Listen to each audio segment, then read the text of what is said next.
kita mulai pembelajaran hari ini, kita berdoa terlebih dahulu berdoa.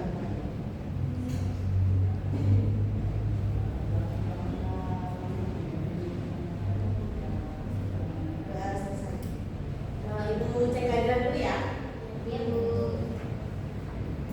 Dinda, Yusro, Hadir. Teni, Hadir. Salsa, hadir, Pana, Hadir. Linda, Hadir. Lena, Hadir. Dwi, Sari, Di situ. Siva. Hadir. Tadi yang di sini udah ada suratnya ya? Sudah, Bu. Oke, baik. Oke, bagaimana kabarnya hari ini? Alhamdulillah luar biasa.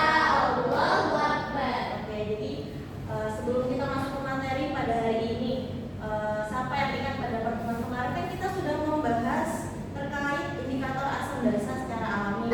Kita juga sudah mempraktikannya. Siapa yang tahu indikator itu apa? Saya Bu. Indikator itu zat yang bisa menunjukkan sifat asam atau basa. Oke, benar apa yang dibilang oleh Mbak Siva. Jadi indikator itu merupakan zat yang bisa menentukan sifat larutan apakah larutan tersebut asam ataupun basa. Kemudian perubahan apa yang terjadi pada indikator ketika larutan tersebut zat asam maupun basa? Saya Bu. Ya, Mbak Ida. Kalau asam itu warnanya merah, kalau basa berubah jadi hijau atau biru. Oke. Nah, kenapa dalam larutan tersebut bisa berubah asam merah, basa menjadi biru itu kenapa? Mungkin tergantung dari indikator yang kita gunakan Bu. Tapi pasti warnanya itu berubah. Apa yang membedakan? Maksudnya, ada hal apa sih di dalam itu kenapa bisa berbeda? Karena ada sifat asam dan basanya. Oke, jadi untuk pertemuan kemarin kita akan berhubungan dengan yang sekarang. Jadi sekarang tuh kita akan membahas kenapa sih di dalam larutan itu pada saat asam bisa berubah menjadi warna merah, pada saat basa bisa berubah menjadi biru. Karena pada dalam larutan itu akan terdapat ion-ion penyusunnya yang dimana ketika bereaksi dengan asam ataupun basa bisa merubah warna tersebut. Oke, jadi pada pertemuan kali ini kita akan membahas kesimpulan ion dalam larutan asam dan basa, di mana tujuan pada pembelajaran hari ini yang pertama di sini murid mampu menjelaskan konsep keseimbangan ion dalam larutan asam dan basa dengan benar melalui diskusi kelompok. Yang kedua, murid mampu membedakan asam kuat dan asam lemah maupun basa kuat dan basa lemah. Yang ketiga, murid dapat menghitung derajat ionisasi. Nah, sebelum kita masuk ke materinya, kita lakukan pre-test terlebih dahulu. Akan dipindai.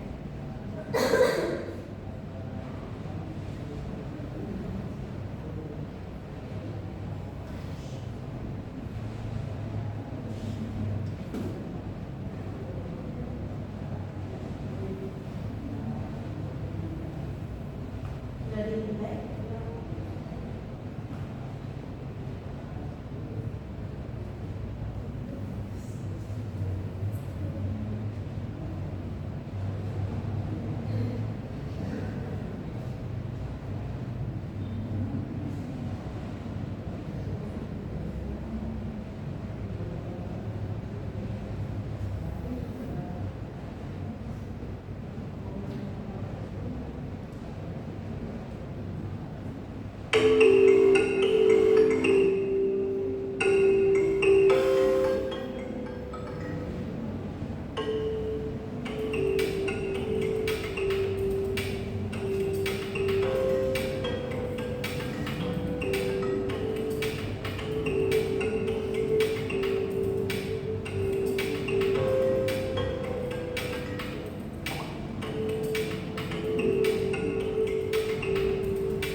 sudah hampir mendekati. Jadi untuk mengetahui dari hasil diskusi ini kita masuk ke materinya. Yang pertama, di sini ada kesetimbangan ion. Apa sih kesetimbangan ion itu? Jadi kesetimbangan ion itu adalah keadaan satu larutan ketika proses ionisasi dan proses penggabungan kembali ion berlangsung dengan laju yang sama, sehingga jumlah ion dan zat yang tidak terionisasi tetap konstan. Nah, di dalam sebelum kita masuk ke kesetimbangan ion dalam larutan asam dan basa, kita harus mengetahui tentang ketetapan kesetimbangan air itu sendiri. Nah, air di sini tuh merupakan pelarut universal. Dia itu yang bersifat elektrolit lemah. Kemudian air di sini tuh dia sifatnya netral. Kenapa sifatnya netral? Bisa dilihat. Bisa dilihat dari reaksinya, di mana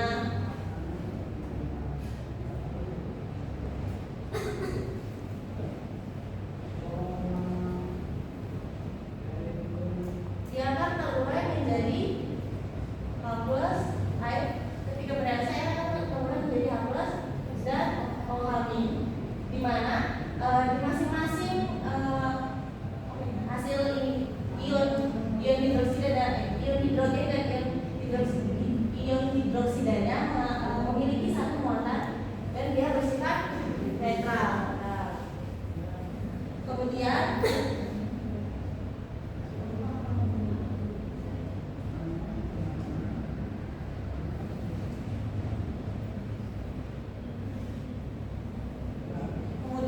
ketetapan kesetimbangan air itu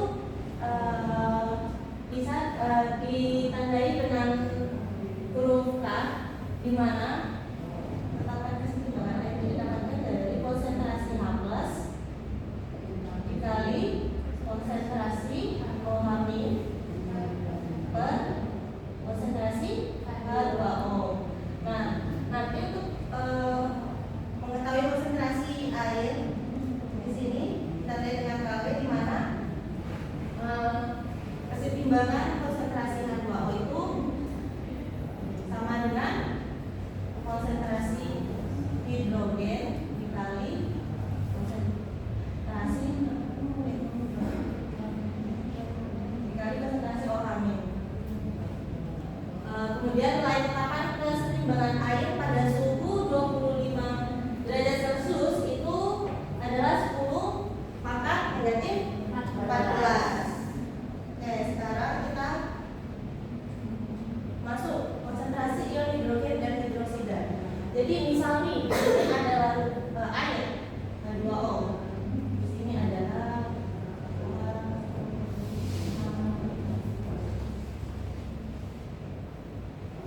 kemudian ada suatu asam.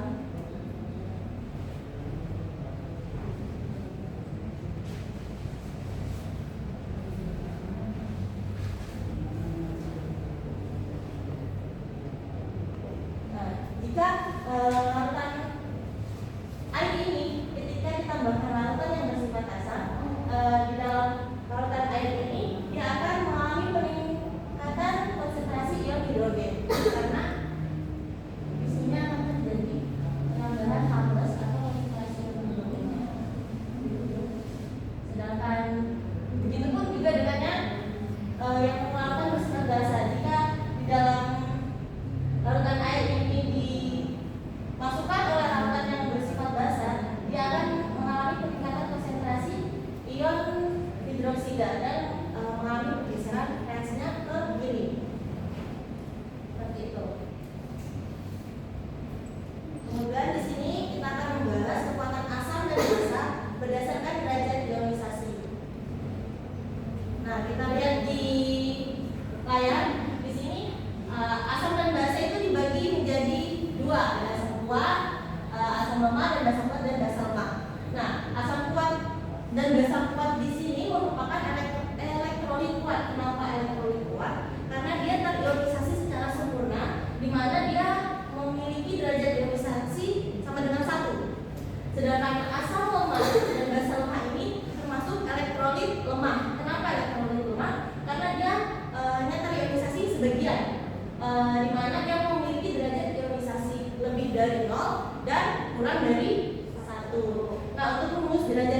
organisasi sendiri itu ditandai dengan huruf A, di mana alfa itu di mana alfa sama dengan mol zat organisasi dibagi mol zat mula-mula.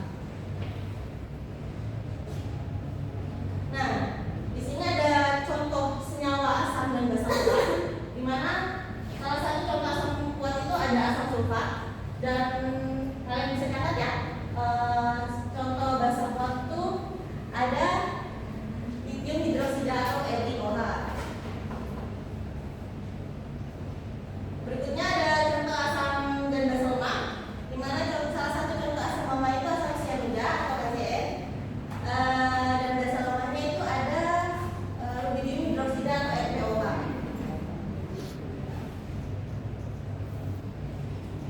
Nah, kemudian kita akan membahas tentang keseimbangan ion dalam melakukan asam dan basa.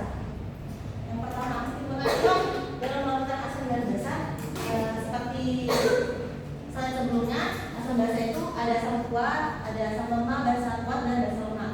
Nah, di sini ada peran asam kuat. Seperti yang saya dijelaskan tadi, senyawa asam kuat itu senyawa yang terionisasi sempurna menjadi ion-ion di dalam larutannya. Nah, untuk mengetahui konsentrasi dari asam kuat itu sendiri,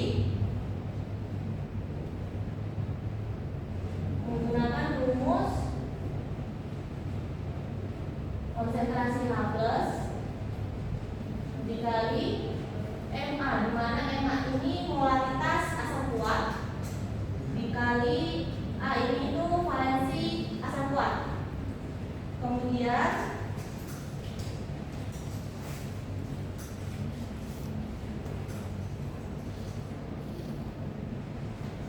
pengaruh basa kuat sama juga seperti asam kuat. Basa kuat juga terionisasi secara sempurna di dalam larutannya. Untuk mencari konsentrasi dari basa kuat sendiri menggunakan rumus seperti yang di layar, OH-, konsentrasi OH- sama dengan MB dikali B, di mana MB ini merupakan molaritas basa kuat dan B ini merupakan valensi dari asam kuat, dari basa kuat.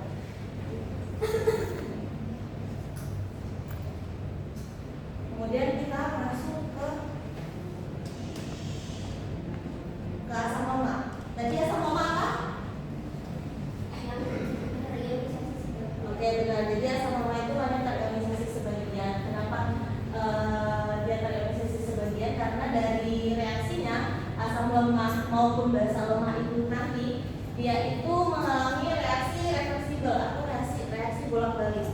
Jadi dia dalam keadaan setimbang. Nah, untuk menghitung konsentrasi ion H+ dalam asam lemak itu kita bisa menggunakan rumus ketetapan asam lemak, di mana konsentrasi H+ di sini diakan menjadi ketetapan asam lemak dikali MA atau molaritas asam lemak. Berikutnya di sini atau derajat ionisasi asam lemak dikali molaritas asam lemak. Begitupun juga dengan yang basa ya, cuman diganti bagian KB sama ini.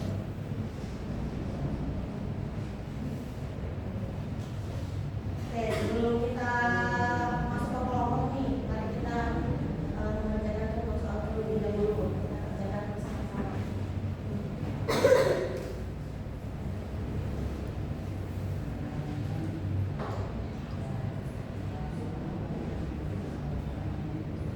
Mari kita kali pertama.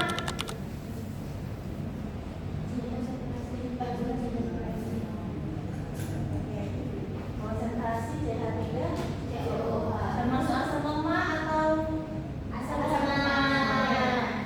Dari itu berarti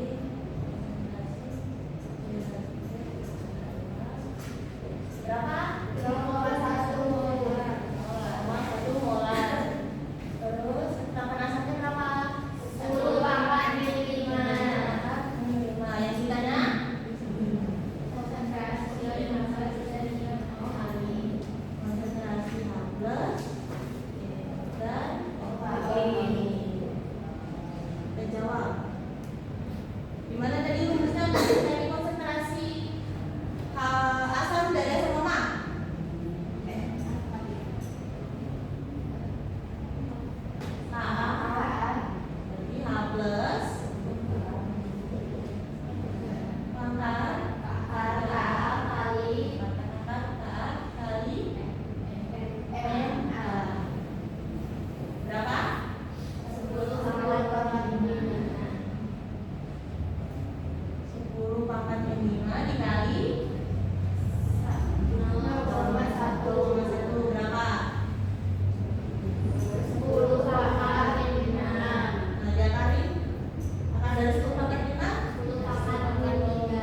Sedangkan rumus ketetapan air tadi KW sama dengan konsentrasi H plus dikali konsentrasi OH-nya.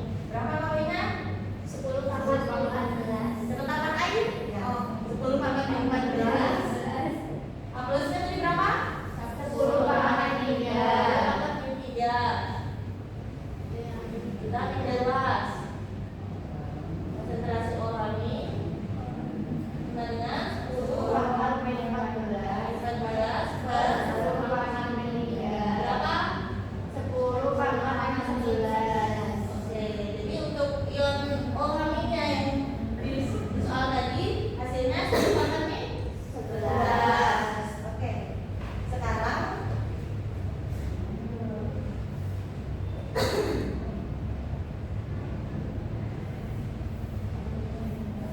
kita ibu bagi kelompok dulu ya. Dan kelompok 1, kelompok 2 panas sampai rendah kelompok 3. Silakan berkumpul dengan kelompoknya. Ibu bagi kelompok 3.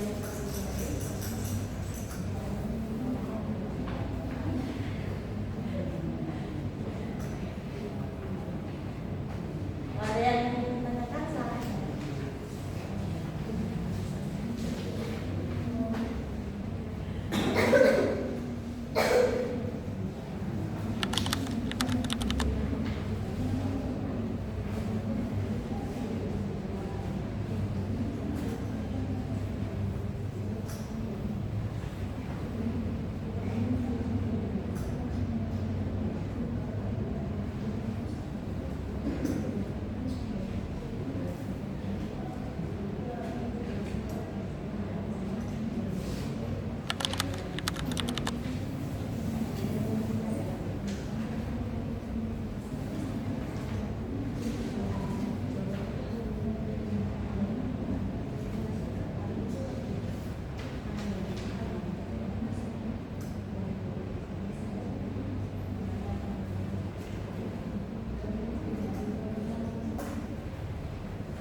Ya udah semua? Sudah disebut. Oke, sekarang kita presentasi hasil diskusi dari masing-masing kelompok. Kita mulai dari kelompok 1 terlebih dahulu. Berdiri aja di Berdasarkan diskusi nomor 1, kelompok asam kuat itu HCl, kelompok asam lemah itu CH3COH, kelompok basa kuat NaOH, kelompok basa lemah NH3. Dan yang kedua, perbedaan ionisasi sempurna dan sebagian. Kalau ionisasi sempurna itu menghasilkan seluruh zat menjadi ion, sedangkan ionisasi sebagian hanya sebagian zat yang terurai menjadi ion. Semakin banyak yang dihasilkan, semakin asam atau basa sifatnya. Dan yang ketiga,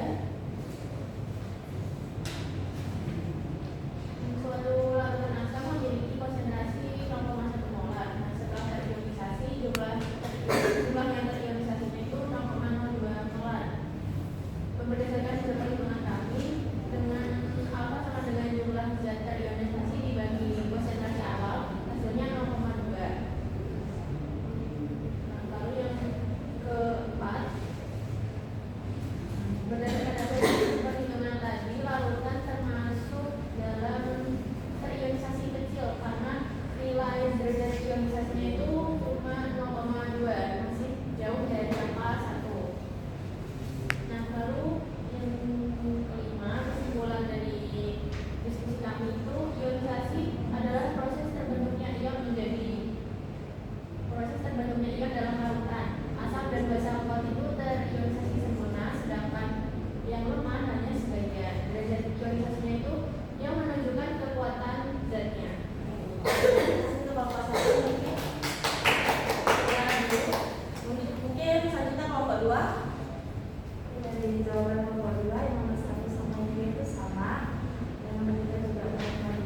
adalah kiat-kiat terbentuk sehingga habitatnya itu bersifat lemah.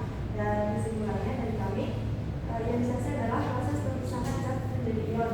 Asal atau basa kuat memiliki ionisasi besar, sedangkan yang lemah itu kecil. Nilai derajat ionisasi menunjukkan tingkat kekuatan tersebut. Terima kasih untuk kelompok 2, berikutan terlebih dahulu. Selanjutnya kelompok 3 mau menambahkan atau menanggapi sampai di kelompok 2.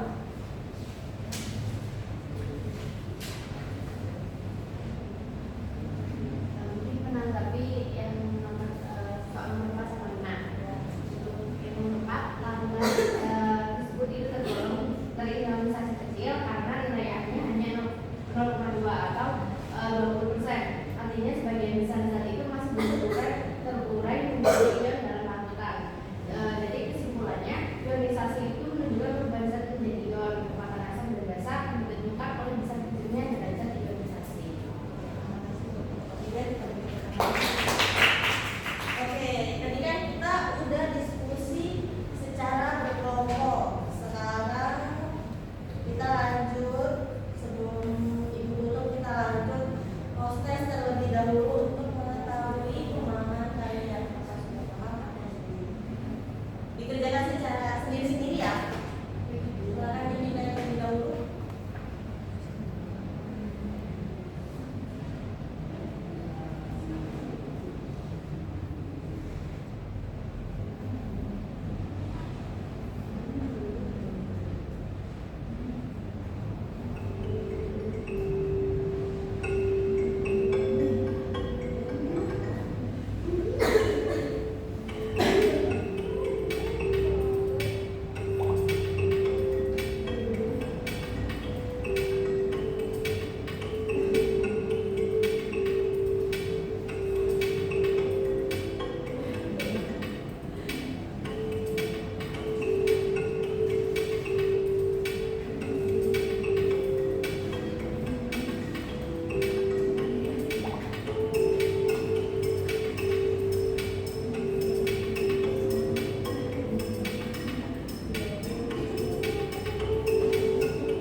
Sudah semua?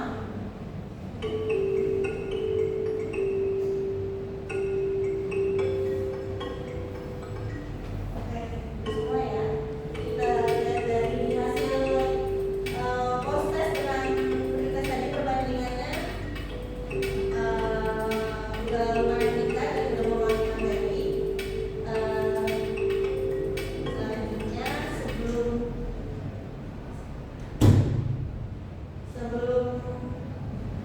Ibu tutup, kita sebaiknya dari kalian ada yang ingin menyimpulkan dari pembelajaran hari ini? Saya Bu. Oke, baik, Siva, silakan. Hari ini kita udah mempelajari keseimbangan ion dalam larutan asam basa.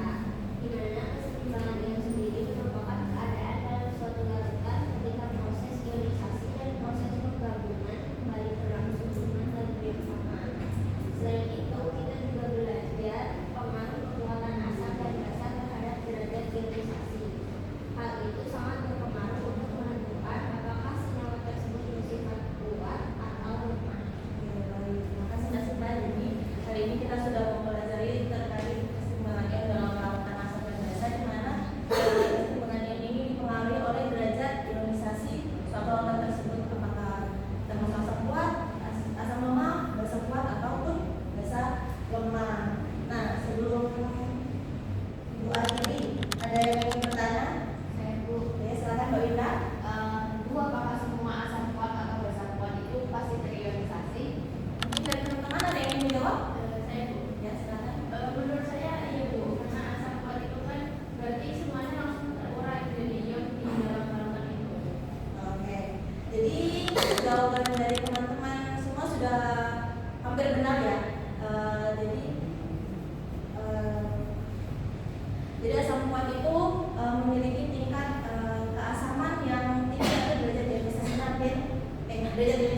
ionisasinya sama dengan 1. Tapi ada baiknya kita menggunakan jangan menggunakan